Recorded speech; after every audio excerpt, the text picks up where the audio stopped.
Hindi na nga matiis ni Lynette na hindi patawarin ang kanyang madrasta sa kabila ng mga ginawa nitong pagmamalupit at pagmamaliit sa kanyang pagkatao.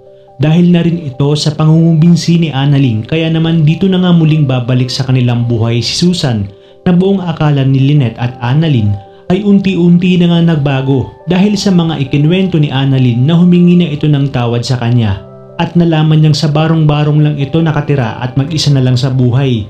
Sa kabilang banda, pinaalalahanan pa rin ni Lynette si Annalyn na huwag ibigay ang buong tiwala nito sa kanyang lola Susan dahil baka maulit na naman ang nakaraan.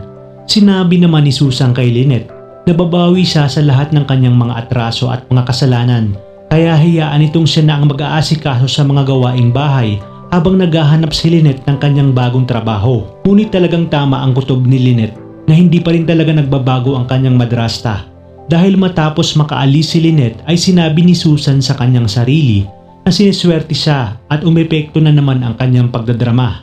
Agad itong papasok sa kwarto ni Lynette at Annalyn para maghanap ng makukutkot at mananakaw. Ngunit di nagtagal ay nakarinig siya na may paparating kaya agad siyang lumabas at matatanaw niya ang pagdating ni Annalyn na hinatid ni Dr. Nyag.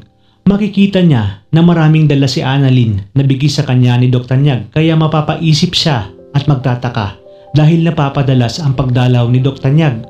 Pero ipinagkibit balikat niya lamang ito at sinabi sa kanyang sarili na siniswerte siya at mukhang makakajakpat siya kay Dr. Nyag. Kaya kinakailangan niya munang kunin ang loob nito. Saka nga siya gagawa ng paraan para mahuthutan si Dr. Nyag. Ngunit sa pamamalagi doon ni Susan ay madidiskubre niya kaya na ang lalaking nakabuntis pala noong kay Lynette na siya namang ama ni Annalyn ay si Dr. Nyag.